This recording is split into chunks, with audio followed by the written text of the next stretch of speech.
Join Gator great Shane Matthews every weekday as he brings you all you need to know about your Florida Gators, including news, analysis, and opinions with some of the biggest names in sports. Find us on Spotify, Apple Podcasts, Google Podcasts, or wherever you listen to your favorite podcast. Or watch us live at 8 a.m. on Facebook, YouTube, and Twitter.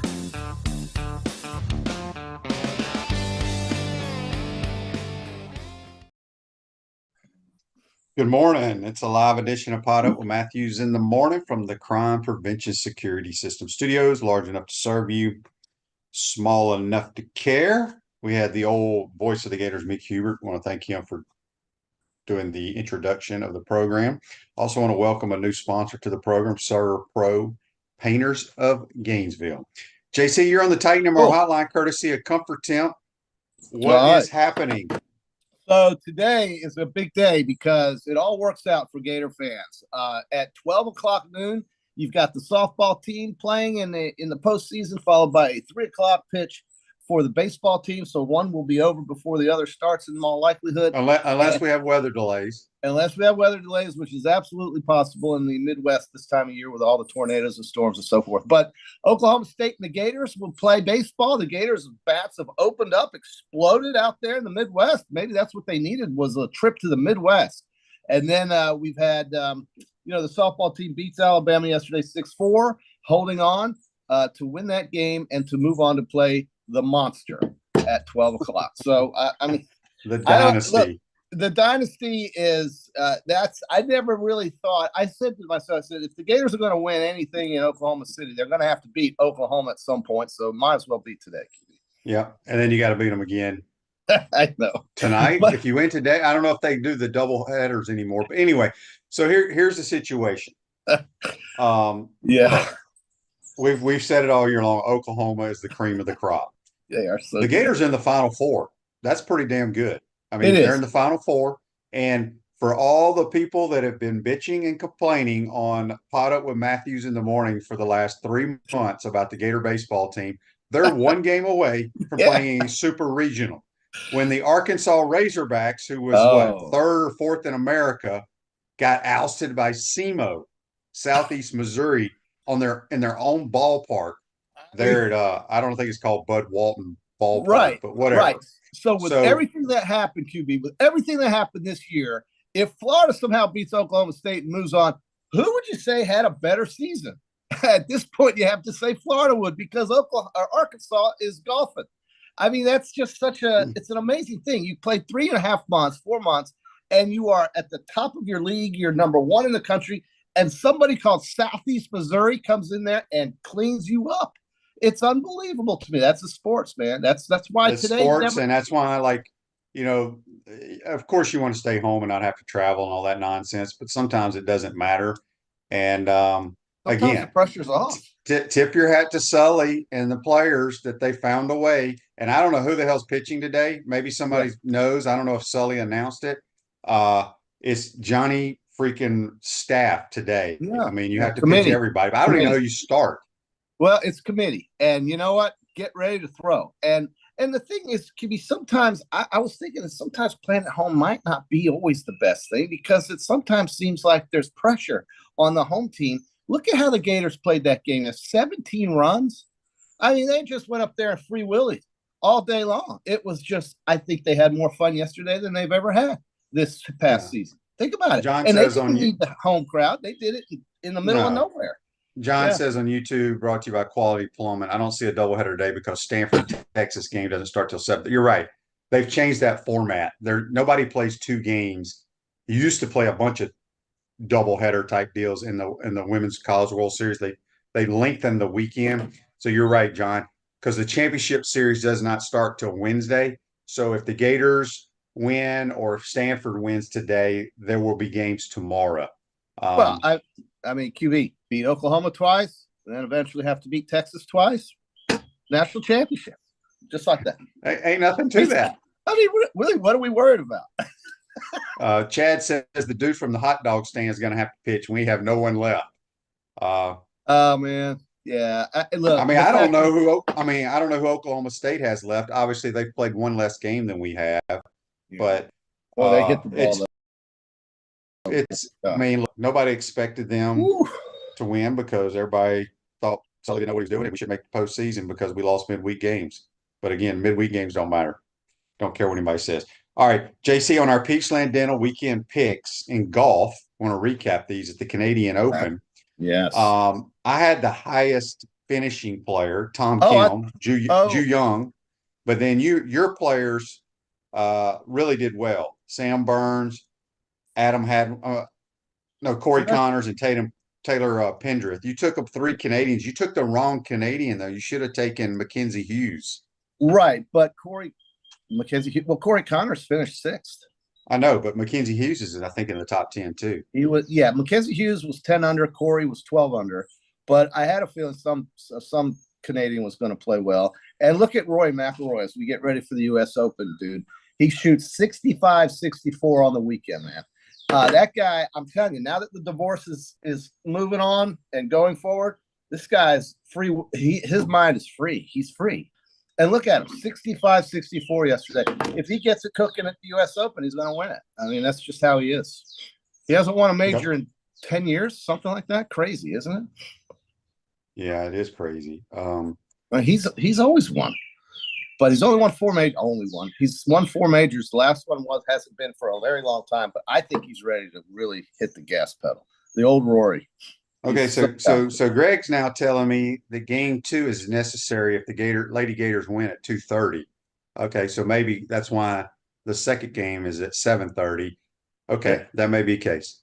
All right, thanks for that update, Greg. Wow. Joseph says this is what happens when you are an elite program and recruit elite players. Big time players make big time plays in big time games. And Sully, I trust.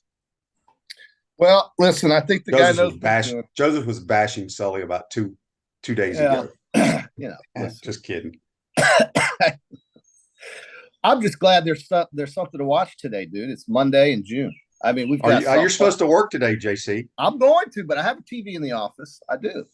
I'm not going to watch the stock market today. I'm going to watch baseball and softball. That's what I'm going to watch. Should be good stuff for sure. Silverback Concrete builds firm foundations for generations. You stand on it. We stand by it. We got a couple of texts I want to get to here on the Titan MRI text line. And it says here, I don't know who this is from. Somebody in 904 says, hate to say it, but our elite Gators won't be able to beat the very elite Sooners. Well, look, really, that is very I mean, they're the best softball program the world has ever seen in the last ever since softball has been being played in collegiate level. But you never know. Sports are crazy. But to make it to the Final Four is a tremendous year. Daryl says, glad the baseball team pulled it out last night. Softball's going to have their hands full, but anything can happen. Exactly. All right. And this happen, man. This one says, the ESPN app shows the softball team would play a second game following the first if they win. Okay, so that's why the games are spaced out. So Texas, if Stanford beats Texas, they'll play around 9:30 tonight. Okay, so they are still playing that. So you could get 2 softball games, JC. Yeah. Before the baseball team pitch pitch is. So there you go. There you go. Well, listen, Vandy's out, Arkansas's out, South Carolina is out, and the Gators are still playing in a tough region. I mean, they put it on Nebraska, dude. The Big Ten tournament champion Nebraska Cornhuskers. They just laid it on them. I think that you go in there without big expectations, you might be pleasantly surprised sometimes. And again, I just don't think when there's no pressure, and Gators don't have any, in my opinion, because nobody was expecting them to even in some cases make the tournament, even though I thought they were always going to make it because of what happened with the Georgia series at the last weekend of the season. But I still believe that when you play loose, it really does make a difference when you're hitting, when you're fielding. Everything just changes. This is how Ole Miss got hot a couple years ago when they won the national title as the last team to make the postseason because they played loosely. They didn't feel pressure, and they just let it hang. out there. And that's why in college things can happen. Weird stuff happens in college, and that's what we're hopefully going to see today if they can pull this off against Okie State. I don't know. Yeah. Michael on YouTube, brought to you by Quality Plumbing, says Sully will figure it out with pitching, who and when. Look, I admit I was wrong. I didn't think they would make it this far at all. Yeah, I mean, look, we all have opinions. We're all wrong at times, but yeah, okay. They're still not a great baseball team, but they're kind of overachieving somewhat. Well, I think. They got to win this game. You got to win this game. That's right. Just win this game and see how it goes. I mean, yeah. And QB, I mean, did you see any of the other scores out there? I saw that LSU beat North Carolina. LSU is one of those teams that, they've got the history, the pedigree, not a good season. And you think North Carolina's feeling the pressure right now? You better believe they are. Yeah, they play today for a trip to the Supers. Yeah. I tell you what, I did. I was flipping through the channels. I did see that game. My goodness, is North Carolina's uniform so sweet? They're baby blue pinstripes. Oh my gosh, they were so sweet. But the purple beat them. I mean, look, the LSU is very much alive. That's a scary team, man. That's a scary team. All right, so we got this text here. I was going to bring this up. This is from Jimmy. He said, "I'd like to get y'all's thoughts on what's going on in the WNBA with Caitlin Clark. I don't know if you've seen it, JC, but these girls are taking cheap shots at her. It's ridiculous. Angel Reese. Don't tell me. Let me guess. It has to be. Maybe it's that Angel Reese person. Well, no. There was this other girl. I can't remember. I think it was on Angel Reese's team, but she's just going for. They made a free throw and she's waiting for the inbound pass, and this girl just comes and clobbers her from behind. I mean, look, the jealousy is part of life. People are jealous because this person has that or this person makes that kind of money, but it's ridiculous what is going on with Caitlin Clark, and something needs to be done. It really does. They need to. I mean, these girls don't make a whole lot of money. I don't know what they make in the W. They need to fine them, suspend them with all these cheap shots they're taking at her. Somebody needs to tell these girls that the only reason we're talking about it is because of her.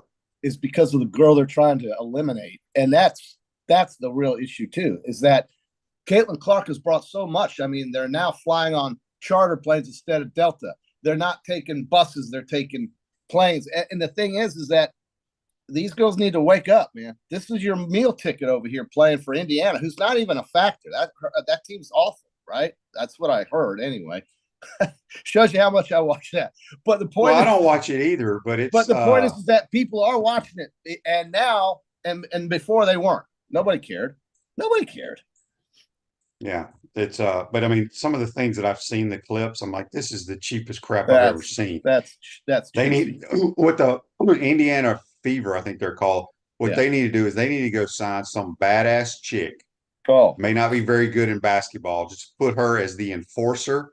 And when stuff just tell her to start fights. She's Bill Lambier. Let her be the Bill Lambier and let it go from there. Or, Horace Grant and just let it go from there. I hear you. Yeah, I mean, she's the only reason that I'm even talking about the WNBA. The only reason, Coach. She's the only reason. That's so true. Yeah. All right. Text from Josh on the Titan Mar text line says, "Good morning, guys. QB, I don't think Billy Napier listens to the noise and is just executing his plan. I think he's building something great." Yeah, I was going to bring that up. Gators got a top-rated quarterback for the 2026 class out of Tampa. His name escapes me right now, but he's like a 4 or 5 star. Really good thrower of the football, supposedly. So, they had a big weekend recruiting. A lot of kids on campus. So, again, I think Billy's doing good things. We got to go win games. Got to go win games. That's the best cure for all that ails you. And we've talked about this. The first 5 games are doable in any winning fashion. That's going to really set them up, hopefully, for the home stretch in the second half of the season. But there are basically 2 games that I worry about in the first 5, the first one and the third one. And we'll see how the rest of them go. But you have to take one at a time, as they say, to be cliched. And that's that game with Miami, as you have correctly said, the biggest game they will have played in 25 years or more. Absolutely. Chris from Cottondale on the Titan MR text line says, "At the end of the day, if the baseball team loses today, I still feel good about how they competed in this regional." Agree. Softball has done a good job to get to the Final Four. No matter the outcome of Oklahoma, a great year for an elite softball team. Agree. Oh, yeah. I mean, look at all these freshmen. Rothrock. Who knows? Maybe Jocelyn Erickson just puts it on her ex-teammates today. You don't know. Well, how do you know that some girl for Oklahoma kicks the ball at the hot corner? We've got runners on first, wild pitch, ball four. Now we've got first and second. All of a sudden, Jocelyn Erickson goes deep. All right.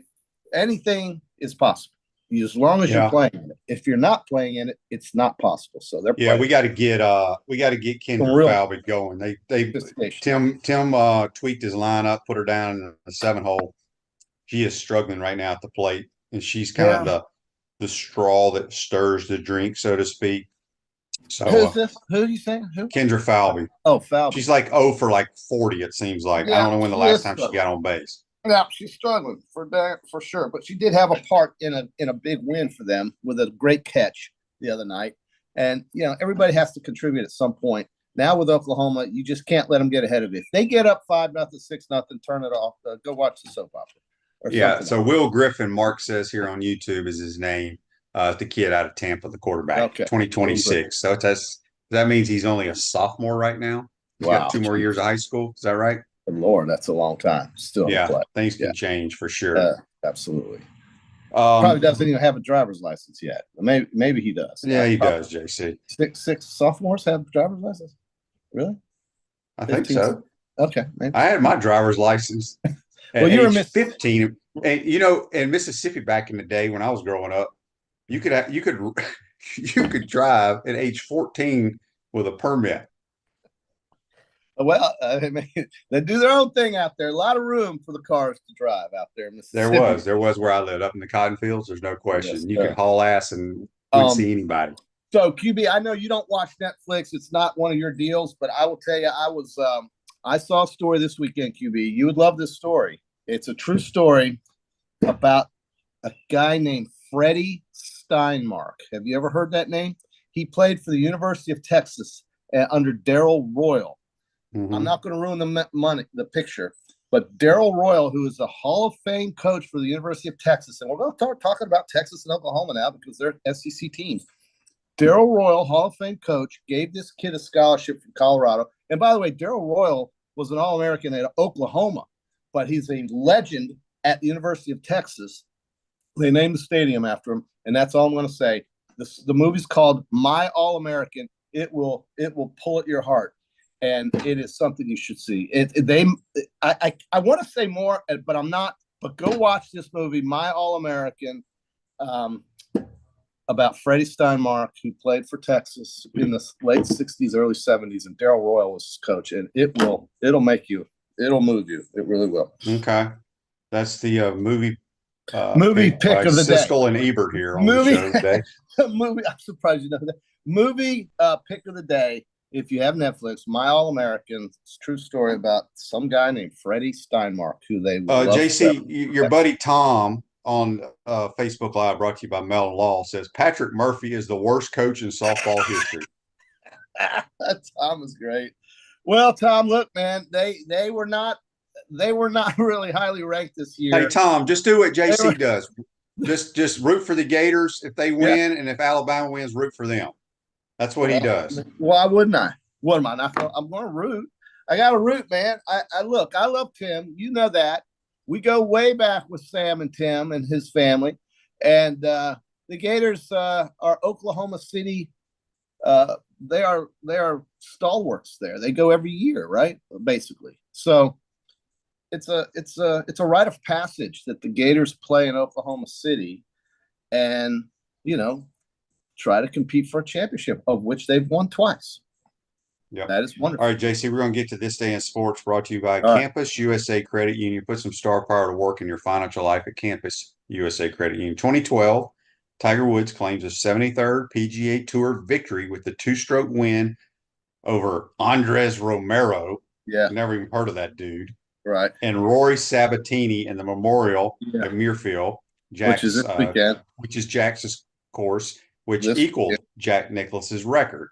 Okay. So that's This Day in Sports, brought to you by Campus USA Credit Union. That's where they are this week before the U.S. Open. So the Memorial is always a very good tournament. We'll do our Peachland Dental picks on Wednesday. But he named it Muirfield Village after his favorite course in the United Kingdom, which was Muirfield.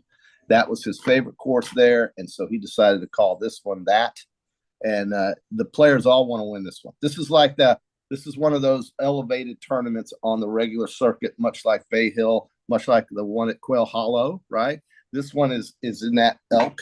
And then next week, I mean, you're going to get all the stars. Victor Hovland won this last year. You're going to have all of the great names playing this week and next week. So if golf is your thing in the month of June, which it should be, this is your time, because the U.S. Open is going to be just fabulous. Hopefully they'll make it fabulous with the things that you and I both like to see, and that will be at Pinehurst. We all know about Pinehurst, the famous course where Payne Stewart won against Phil Mickelson a long, long time ago. Text on the Titan MR text line from George. He says, QB, do you think Tim will put Falby back in the leadoff position against Oklahoma? You know, I would say, it depends on, I don't know anything about, I don't know who Oklahoma's pitching, but they look at the tape, and obviously Kendra's had a tremendous career. She's just in a slump. We did hit the ball well with the lineup change. I bet he puts her back in there. I'm going to go out on a limb and say she goes back to the leadoff spot. So hopefully they watched Kelly Maxwell the last time she pitched, and that's who I think you're going to see today. Well, Kelly Maxwell's. I think we faced her last year somewhere. I mean, she was at Oklahoma State last year. She's really good, really good. Michael says on YouTube, brought to you by Quality Plumbing, softball is predicted to finish 9th in the SEC. Everyone enjoy this ride the next couple of years. Yeah, they're going to be good. Next year's class is better than this year's class coming in. And this year's class is a year older and not that much, so it's good. Yeah. So Tom is very upset about Patrick Murphy. Well, Tom, he's got one ring. I mean, think about that. Not many can say that. Yeah, I saw a thing on. They've been playing, I think, women's college softball since 1982, I believe it was that I saw. I'm going off memory here because I read this multiple times. Yeah. Yeah, but there's only, I think, 13 schools that have won the national title in softball. Yeah. In 42 years. Right. And UCLA is the leader in that category, with Oklahoma closing. And probably will overtake them, but it's still going to take a while. Back then, when the Pac-12 was playing softball, or the Pac-10 or whatever it was in those days, that was really they were the only people playing, JC. That was the only. Well, I was going to say that they were the only league that was really participating, and now it's turned into a Southeastern Conference dominated league or sport, I should say. Yeah. Well, definitely now with OU and Texas rolling into the league. God, with OU and Texas that's the only conference worth mentioning. So. Sure. I mean, Oklahoma is Oklahoma, but Jocelyn Erickson left there. She wanted to play more, and so she's here at Florida. So maybe she'll have a big day today. That's what you have to hope. Yeah. I don't know if I told you this or I mentioned on the program. I read where there were 4 catchers playing in the Women's College World Series that all were on the Oklahoma roster in the last 2 years. Think about that. Yeah, listen. We have one of them. I think the greatest player to ever play softball in college softball was a girl named Lauren Chamberlain. She was the best, and she played at Oklahoma. Shocker, isn't it? Isn't it shocking? So, yeah. I mean, that's the school. That's the dynasty. So knock them off. Send them packing. Right. Beat them twice today. You got to sweep them. Beat them twice. You got to shock the world. And then you get Texas the next day. Greg's question to me: did I find the Florida baseball game on ESPN Plus? Absolutely not, Greg. When I got home from golf yesterday after the rain delay, it was on one of the ESPN affiliates for a few innings, and then it went to the ESPN Plus, and so I listened to a little bit on the radio. So subscription TV and login TV is the problem for me, QB. It's just a problem for us. I don't even try anymore. I don't even try. I just give up. I don't even watch that NFL game on Amazon. I don't do it. And I've got my daughter-in-law's login over there. I need rewind capabilities. I need something to get. Yeah, I'm not a fan of streaming. I know that's the way we're going, but I hate it. All right, JC, we'll go. Right. Mike Go Morgan, prepare to watch some ball today. We're going to take a timeout and get to Mike Morgan. All right. That's JC. Join us on the Titan No More Hotline, courtesy of Comfort Tent. We'll be right back with Mike Morgan from the SEC Network. We want to take this moment to thank our sponsors who keep the show going and pay the bills. Our premium sponsors are Crime Prevention Security Systems, large enough to serve you, small enough to care. Titan MRI, Gainesville's only locally owned and operated MRI facility. Meldon Law, the only official injury and accident law attorneys of the Florida Gators. Peachland Dental, Gator Nation's first choice for dentistry in Port Charlotte. QC Kinetics, live pain-free with QC Kinetics. Campus USA, put some star power to work in your financial life with Campus USA Credit Union. Comfort Temp, comfort is our business, peace of mind is our promise. Dave & Buster's, eat, drink, play, watch. Our gridiron sponsors are UF Bookstores, Silverback Concrete, Ruse Ogre State Farm Insurance, F45, Quality Plumbing. Our touchdown sponsors are Gator Dominoes, Celebrate Primary Care, Gator Bait Media, Okido America, Style Cuts, Ironwood Golf Course, Big Mills Cheesesteak, McDonald's of Gainesville, 84 Lumber, Dowling Signs, Baker Sporting Goods. If you're interested in promoting your business on the show, call Freddie at 352-284-3733. If you like what we're doing here, make sure to follow us and support the businesses that support us. Spurrier's Gridiron Grill's next private label whiskey release party is Friday, June 14th. Celebrate National Bourbon Day with us as we launch our new Buffalo Trace Single Barrel Select Bourbon. Mingle at Visor's Rooftop for the release of Spurrier's fourth private label. Enjoy a bourbon-inspired menu, specialty drinks, raffles, and each ticket includes your own Steve Spurrier autographed bottle of Spurrier's Buffalo Trace Bourbon to take home. Go to Spurriers.com to get your ticket today. Must be 21 or older. Welcome back to the Crime Prevention Security System Studios, large enough to serve you, small enough to care. Ruse Ogre State Farm Office is a team of dedicated insurance professionals ready to help life go right with the right insurance options for you and your family. Visit ogreinsurance.com. Give them a call at 352-240-1779. Real quick, Asa on Facebook Live wanted to know if my birthday was June 2nd because that's his birthday. No, mine was June 1st, Asa. Happy birthday to you, my man. But I was June 1st. Let's go to the Titan MR hotline, courtesy of Comfort Temp. And also, this dude is brought to you by Campus USA Credit Union from the SEC Network, Mike Morgan. Good morning, Mike. How you doing? I'm doing well, Shane. How are you this morning? I'm great. Mike has computer issues like good old Buddy Martin. So Mike is we can't see Mike's mug, but we got pictures up of him. We got stock photos, Shane. I mean, that's a professional headshot right there. That's better. That's glamour better shot. than I look. I can tell you that much. It's a glamour shot. Oh yeah, all over you and all that good stuff. All right, so Mike, 1995 will get you that. How about the Mighty Gators are playing today to go to the Super Regionals? And I should know this. I don't even know the hell we go play if we win. Are you surprised at all? No. And that's not 2020 hindsight.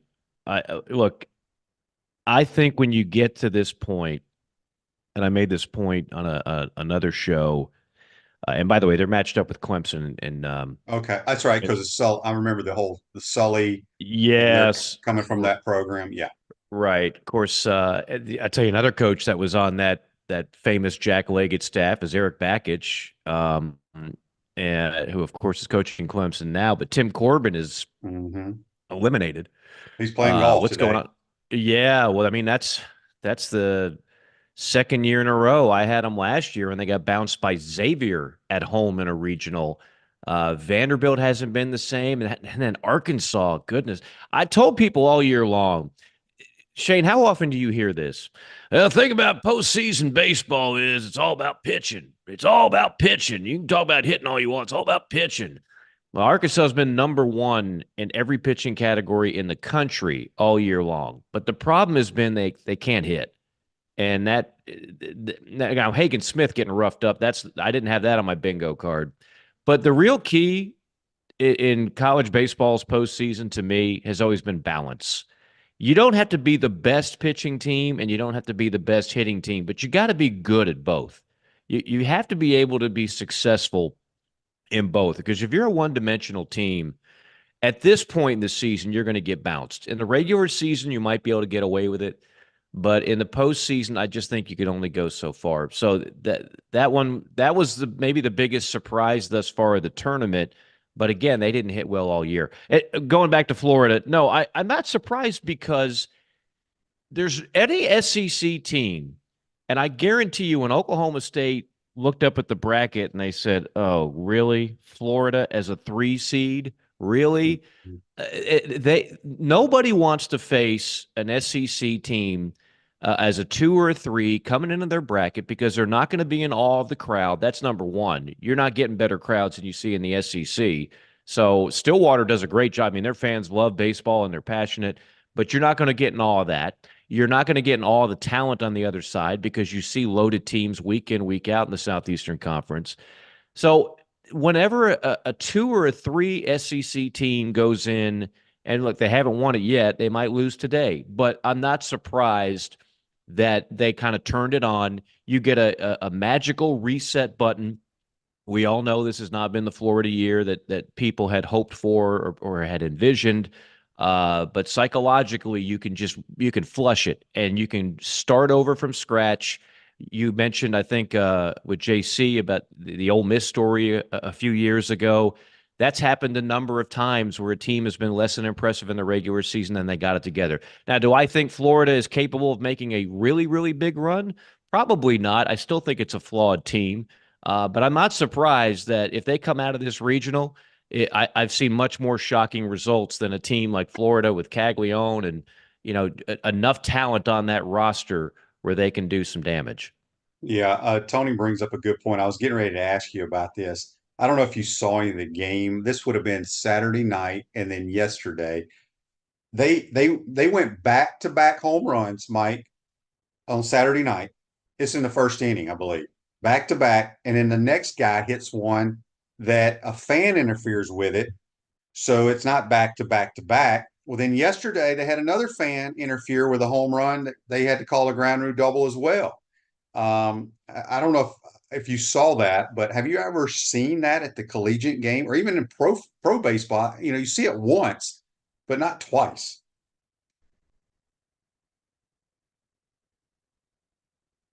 Oh, I guess we lost Mike. Yeah, I don't hear him. Do you hear him, Zach? Okay. All right, I'm going to send him the link real quick. Let's do this right here. Yeah, because Tony said, okay, Okie State fans love baseball so much that they will cost their team runs trying to catch fly balls. Yeah, it was crazy. I've never seen anything like it, and don't know why they do that. But anyway, I'm going to send this to Mike. Oh, this is live radio, folks. We got to get Mike a new. All right, he's chiming back in here. Let me get a couple of these. Michael says on YouTube, brought to you by Quad Palm, and Florida's favorite intramural basketball champ is in the building, referring to Mike Morgan. Mike, are you back yet? I'm back. Sorry about that. I don't know what happened, but it's all good. All good. Proceed.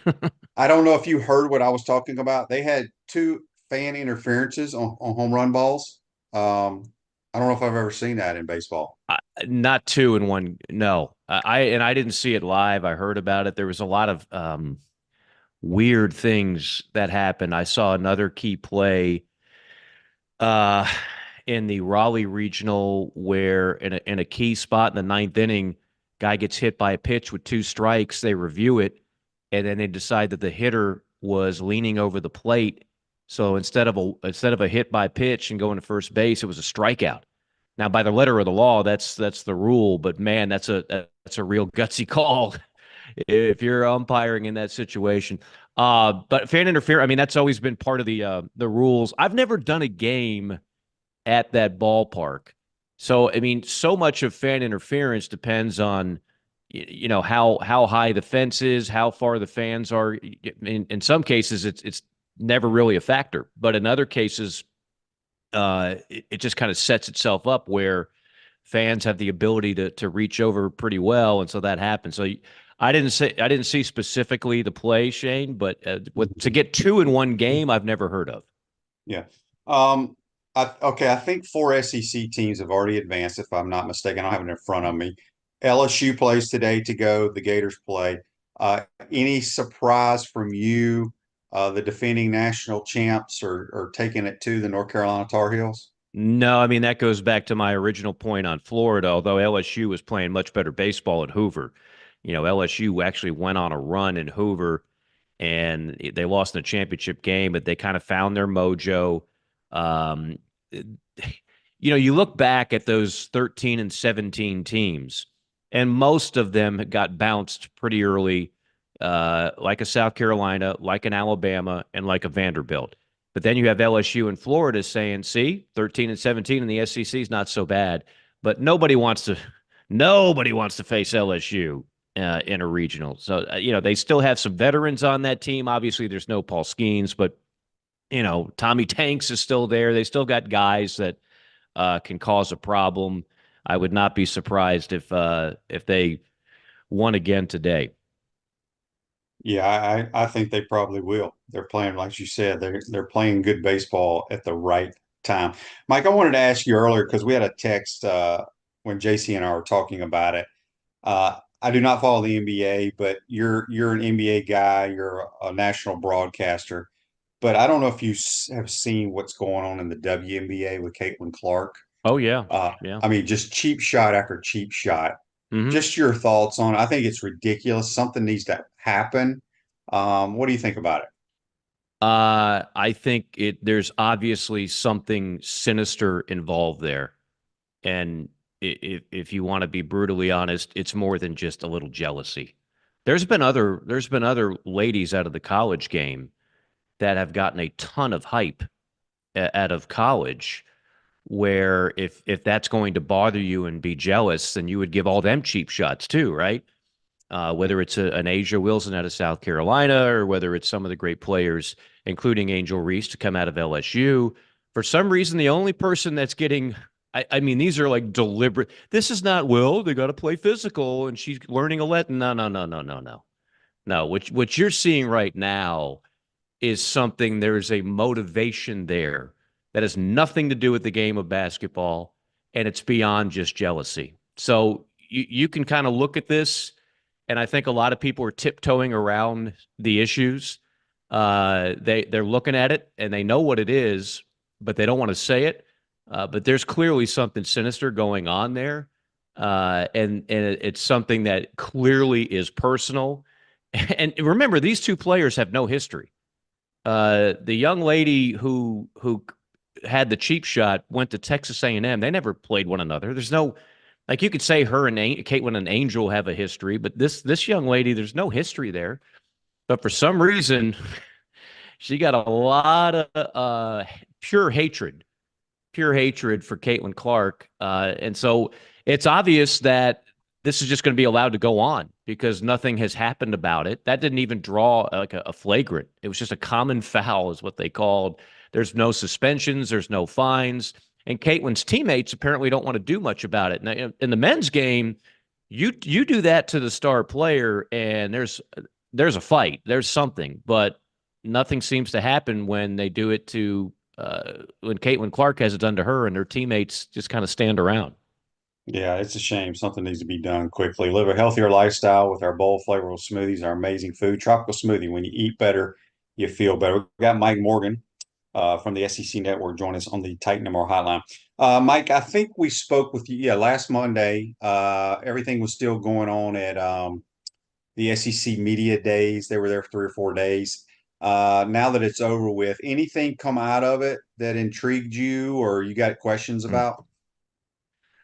Oh, man. A lot, Shane. I think when I watched, and I went back and watched just about every second of it, the Feinbaum show, I'm not there for the callers talking trash with one another. I'm there for the great interviews that he does. And I was very curious, Greg Sankey, what he was going to say. And he is like, he's the compass for everybody that's involved in college football, they all want to see, like, okay, what does he say? What is he feeling about all this? Is he okay with where we're headed? Here's where we're headed, Shane. If you are Scott Strickland or the other 15 SEC ADs, you just got handed a $20+ million invoice annually. $20+ million annually that is going to have to be part of player compensation. That's not including NIL and collectives. That's not going anywhere. That's still going to be baked in to player compensation. But from this point forward, and when you think about it, there's going to be more scholarships. So it's not just the 22 million off the top. It's really going to be probably closer to about $25 million that they're going to shell out. You say, well, the TV money's never been greater, so no big deal. Well, it is a big deal because contrary to popular belief, these programs are not just a bottomless pit of money. And so I really think some people are going to lose jobs. I really think that you could eventually see some sports eliminated from some programs because you can't just you can't police yourselves. Like, everybody's going to have to compete in this arena, which is basically free agency and buying players. If we're going to be honest about it, that's where we are. So if the school down the road in the SEC is spending as much of that $25 million on players as they can, then you're going to have to do the same to compete. The other elephant in the room, Shane, is Title IX. They have no idea how that's going to wind up. It's not going to be settled in Congress, and it's not going to be settled in Destin at a beach resort. It's going to be settled in a courtroom somewhere.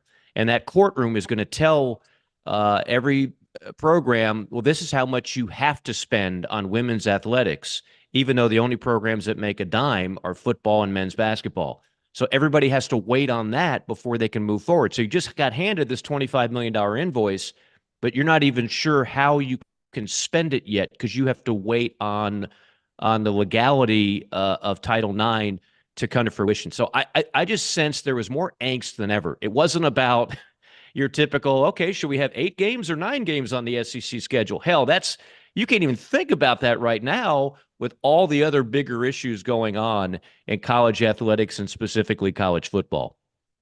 Yeah, the Title IX thing is an issue for sure.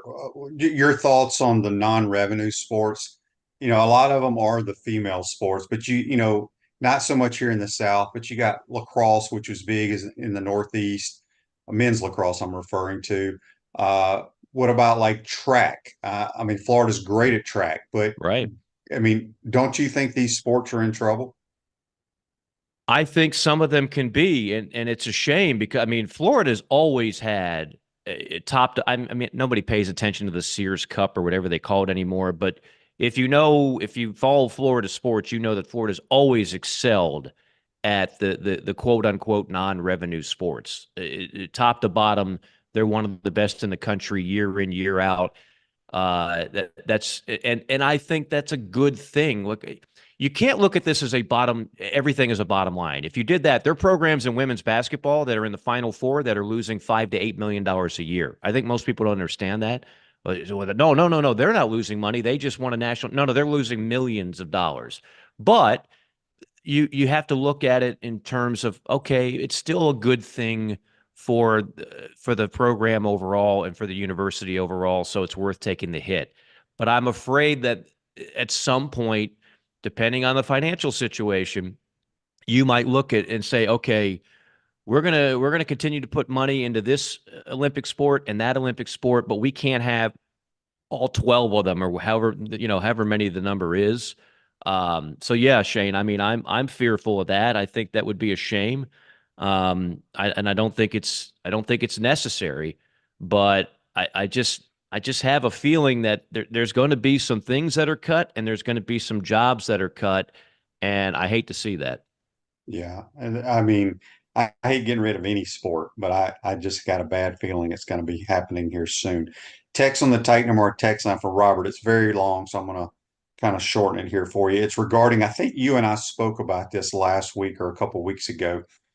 He was saying, hey, Mike, in your opinion, will the group of 5 have their own playoff deal? And if so, when do you think that comes about? Great question. We talk about this a lot on the podcast, JC and Morgan. I believe that is going to happen. It'll be a great thing for Group 5 schools, and it almost has to happen because with this new legislation now, I mentioned that let's just say $25 million when you include everything. Troy can't afford $25 million. Coastal Carolina can't afford $25 million, and they're not obligated to pay that. There's a whole different pay scale. So, I mean, you can't compare the Four Seasons to a Motel 6 when it comes to budgets and accommodations and everything else. So they have a decision to make. Are they just going to be the new 1AA of college football, and then they'll be happy with their one team that gets the automatic bid in a 12 to 14 team playoff? Well, that one team in the playoff, that's a great story, and they get some money from that. That's great. But a Fox or an ESPN or, heck, an Amazon or whatever would pay good money for a Group 5 playoff. And I think that money is what those schools need, not to mention it would be great to see them be able to play for some bigger stakes other than just getting to a bowl game and very often being an underdog in that bowl game. So, I think we're absolutely headed that way. It's just a matter of them getting together, putting their heads together in a room, and all agreeing that this is what we need to do going forward, and then find a TV provider that'll cut a nice check. I mean, I don't know about you, Shane. I would watch a Group 5 playoff before I ever spend 10 minutes watching a UFL game. So, I mean, for me, it's an automatic. I can't get enough college football. Yeah, I mean, I love those games, and I'm all for if that does happen, and I'm hoping they continue to at least have that one game at the Power 5 school. Like the Gators are hosting Sanford this year. Sanford needs that money. That's a great environment for those kids to be able to play in the swamp or play at Bryant-Denny Stadium. Those are what those kids dreamed about growing up. They just weren't able to do it. And plus, those schools need those paychecks. So hopefully, I'm all for it. I hope they have their own playoff situation, but I hope they still are able to schedule, people call it cupcake games or whatever, whether Troy, Southern Miss plays Alabama. I think that still needs to continue to happen. It will, Shane. They're not going anywhere because, as you mentioned, they need those paychecks too. And they're still going to have 8 or 9 conference games, but they got to fill out their schedule. So they're going to fill it out with what? They're going to fill it out with those paycheck games. So you're always going to see a Southern Miss come to the Swamp, or a Utah State, or a Central Michigan. I don't think that's going away anytime soon, but I do think a Group 5 playoff is absolutely in the future. Yeah, that would be fun for sure. Here's an interesting text on the Titan Mar text line. When you and I were talking about somewhat of the spring sports going away, this gentleman says, I assume it's a gentleman, says, should the Olympic Committee help some of these Olympic sports in college? Should the Olympic Committee referring to like track, gymnastics? And when you say help, you mean financially? I guess I'm sure that's what he's talking about, because obviously, I mean, look, Mouse Holloway here is the most decorated coach we've ever had on campus. All the national titles he's won in women's and men's track and field. Not saying track and field is going to go away, but it makes no money. But we've had multiple Olympians come out of that program. Right. And I guess he's referring to, should the Olympic Committee, I guess from a financial standpoint, help some of these programs around the country? I'd love to see it. I just don't know enough about the financial coffers of the Olympic Committee to know, do they have that kind of money? Would they be willing to share that kind of money? That I don't know. Right. Yeah. So interesting comment, though. All right, Mike, another text here from Robert on the Titan Mar text line. He says, Mike, I know you're an NBA fan. Give us your prediction on the NBA Finals. Man, I'm psyched about it, to be honest with you. I'm looking for 6-7 games for sure. Luka has emerged as the best offensive player in the game. Luka and Kyrie are one of the best offensive backcourts of all time. And to watch them just work off each other, or then take turns, like, okay, I'm gonna take a 10-minute breather. You got this? Yeah, I'll go ahead and dominate now. I've never seen anything quite like it, to be honest with you. But the Celtics, top to bottom, to me, have a better roster. their complementary parts are better. So I think that's why the Celtics are favored, and the Celtics have home court. But I'll go ahead and I'll pick an upset. I'll take the Mavs in 7. Mavs is 7. Well, that'll be fun for sure. I wanted to ask you about Luka. I mean, he is fascinating to watch to me because I feel like he might be one of the slowest players, but he's so creative and he still gets space. I mean, he may be quicker than he looks on TV, but I don't know what it is. Do you want to follow what I'm saying, Mike? Doesn't he look just slow of foot? 100%. He's quick. If it's possible to be quick and slow, that's what he is. Yeah. Right. So he's never going to, outrun you down the floor. But if you get him one-on-one, his footwork, he's a big soccer fan. And I've always thought guys that grew up playing soccer, that foot-eye coordination is invaluable, going back to Olajuwon and some of the other players. His ability, if he gets you one-on-one, if you're bigger than he is, he's going to put you on skates. You're done. Just ask Rudy Gobert. And if you're smaller, people don't realize how big he is. I mean, he's about 6'8", and he's thick and just broad, and he just eats smaller guys up. So you go smaller and he plays bully ball. You go bigger, he puts you on skates. But his footwork, he can get his shot off anytime against anybody. He'll accelerate, then he'll decelerate. That's where the slowness you're talking about comes into play.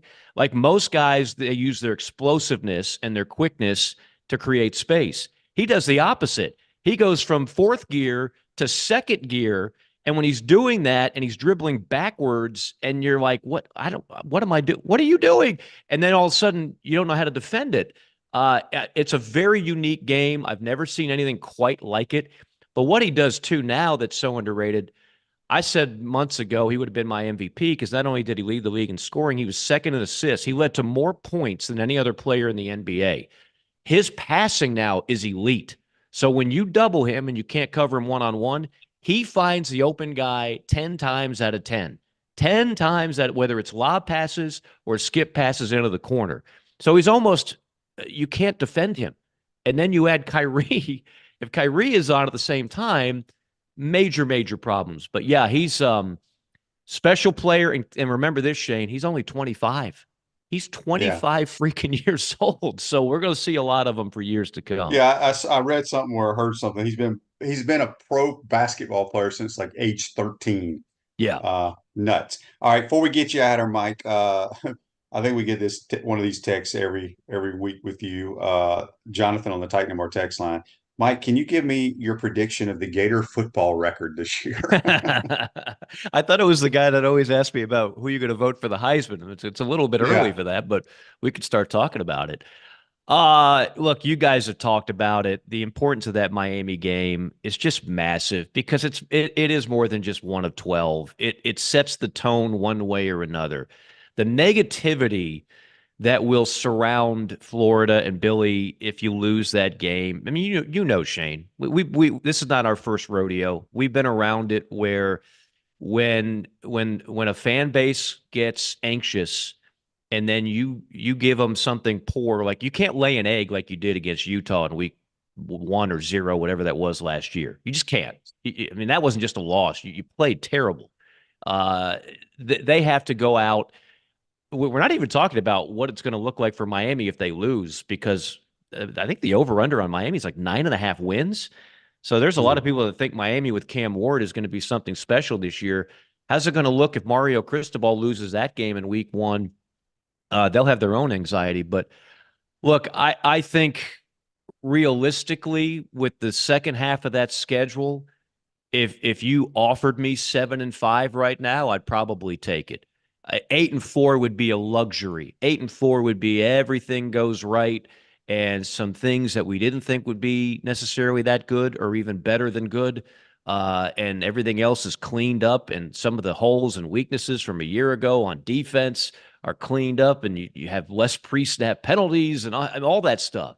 But 7-5 to me would be a realistic goal that you strive for, and then you see maybe glimpses of a Lagway and a Wilson, and you see like, okay, it's all coming together. This was just a building block, and look out in 2025. But if you put me under the pressure gun here, as you tend to do on this show, Shane, I'll say 7-5.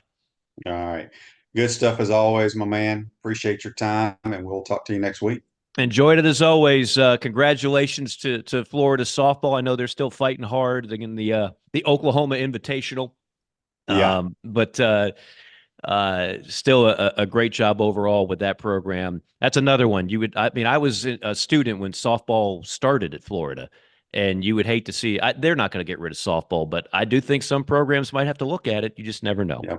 Yeah. Good stuff. That's Mike Morgan joining us on the Titan Tomorrow hotline, courtesy of Comfort Temp, and he's brought to you by Campus USA Credit Union. Comfort Temp Heating and Air is looking for an enthusiastic, motivated comfort specialist to join our team. $1,000 sign-on bonus after 90 days. Awesome benefits and the opportunity to grow with a winning team.